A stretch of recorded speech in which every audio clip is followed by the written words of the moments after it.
Bonjour et bienvenue sur Globe Pulse, la plateforme qui éclaire avec autorité les courants profonds de notre monde en mutation.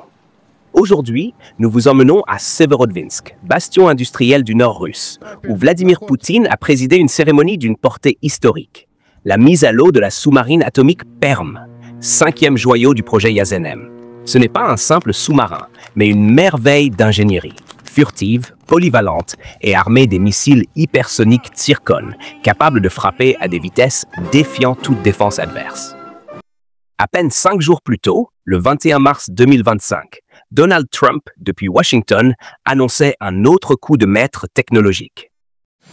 Ce n'est encore qu'un dessin. Pourtant, cet avion futuriste sera le nouvel avion de chasse de l'armée américaine. Il fait déjà la fierté de Donald Trump. Absolument rien dans le monde. Le F-47, un chasseur de 6e génération que Boeing promet de faire voler d'ici 2027, un étendard de la suprématie aérienne américaine face à ses rivaux. Deux puissances, deux avancées majeures, une semaine qui cristallise la course à la domination stratégique.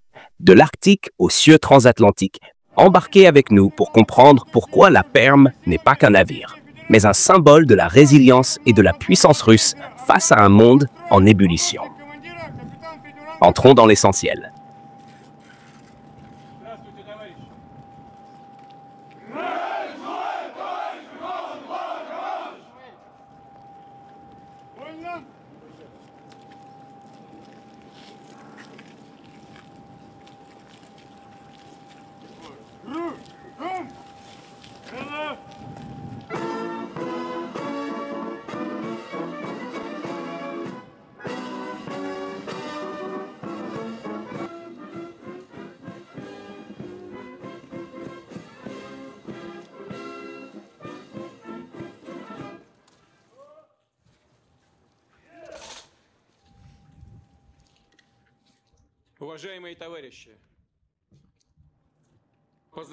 Chers camarades, je vous salue tous, militaires, marins et constructeurs navals de Russie, à l'occasion d'un événement majeur et significatif. Aujourd'hui, à Severodvinsk, sur le légendaire chantier naval Sevmash, une nouvelle sous-marine atomique polyvalente, la Perm, est mise à l'eau. Nous poursuivons la production en série de sous-marins modernes porteurs de missiles.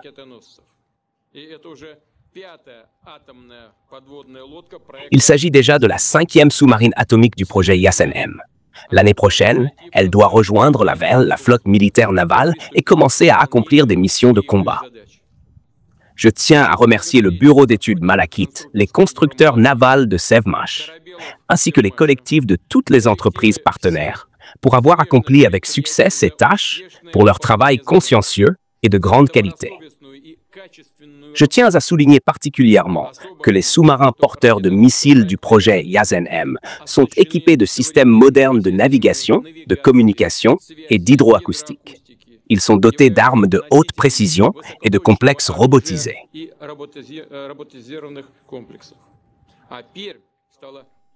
La Perm est devenue le premier sous-marin polyvalent à être armé de missiles de croisière hypersoniques Tsirkon. Nous avons continué, et nous continuerons à l'avenir, à renforcer la flotte militaire navale, y compris sa composante stratégique.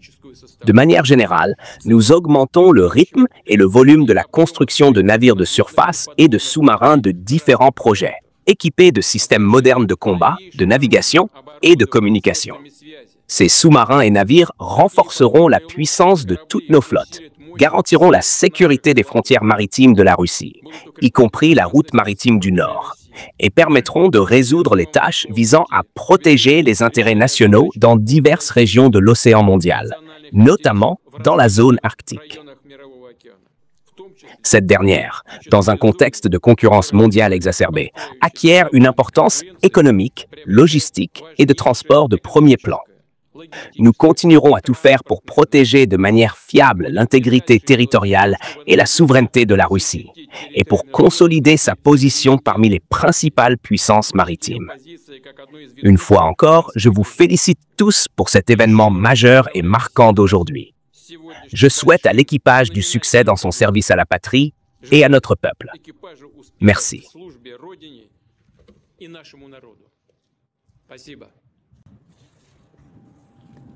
Représentant de la Corporation unifiée de construction navale, cher Vladimir Vladimirovitch, ici, dans le Grand Nord où vous vous trouvez, le croiseur sous-marin atomique Arkhangelsk est actuellement en service. Il y a peu de temps, nous l'avons remis à la flotte militaire navale, ici même à Sevmash, renforçant encore davantage le potentiel des forces sous-marines de notre pays.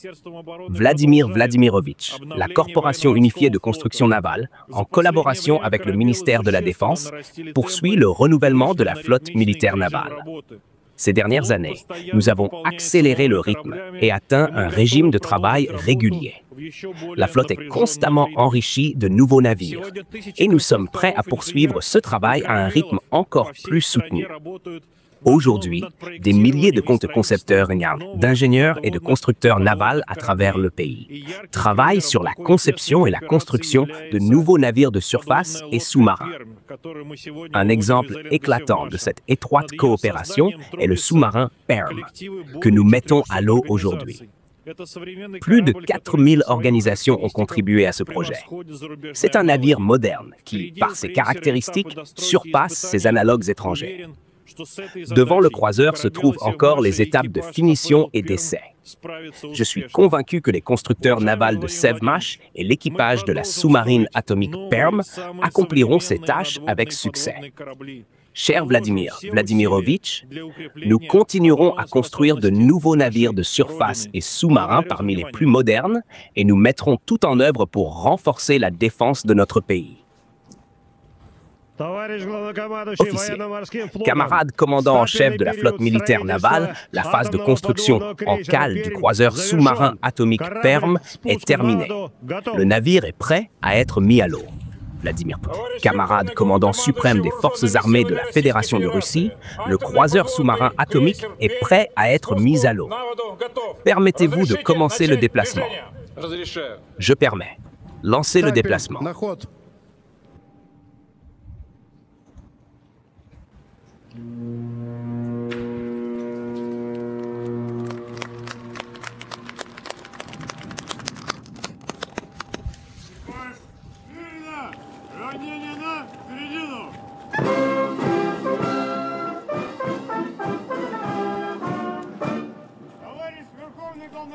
Officier, camarade commandant en chef des forces armées de la Fédération de Russie, l'équipage du croiseur sous-marin atomique Arkhangelsk est en formation. Assistant du commandant, capitaine de 3e rang, Kokorin. Vladimir Poutine. Bonjour camarade.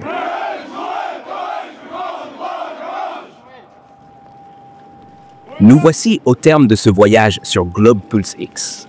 La mise à l'eau de la Perm à Severodvinsk n'est pas un événement isolé. Elle consacre la Russie comme une puissance maritime incontournable. Un acteur qui, avec ce sous-marin du projet Yazenem, affirme sa maîtrise technologique et sa détermination stratégique. Équipée de systèmes de pointe, navigation dernier cri, hydroacoustique inégalée et les redoutables Tsirkon hypersoniques, la Perm est bien plus qu'une arme. Elle est la clé de voûte d'une flotte renforcée, garante des intérêts russes sur la route maritime du Nord et dans les eaux contestées de l'océan mondial. Ce moment résonne d'autant plus fort qu'il intervient 5 jours après l'annonce de Donald Trump, le 21 mars, dévoilant le F-47, un chasseur furtif de 6e génération, qui, selon ses mots, redonnera à l'Amérique une avance écrasante dans les airs. Russie et États-Unis, mers et cieux, acier et ambition. Une compétition qui ne connaît pas de répit. Merci de nous avoir suivis dans cette immersion au cœur d'un événement qui marque un tournant. Abonnez-vous pour rester connecté à nos décryptages exclusifs. Partagez vos réflexions en commentaire. La Perm change-t-elle la donne pour vous? Et préparez-vous à nous retrouver bientôt pour explorer d'autres facettes des forces qui animent notre planète. Avec Globe Pulse X, vous ne suivez pas l'actualité. Vous la comprenez en profondeur et en avance. À la prochaine.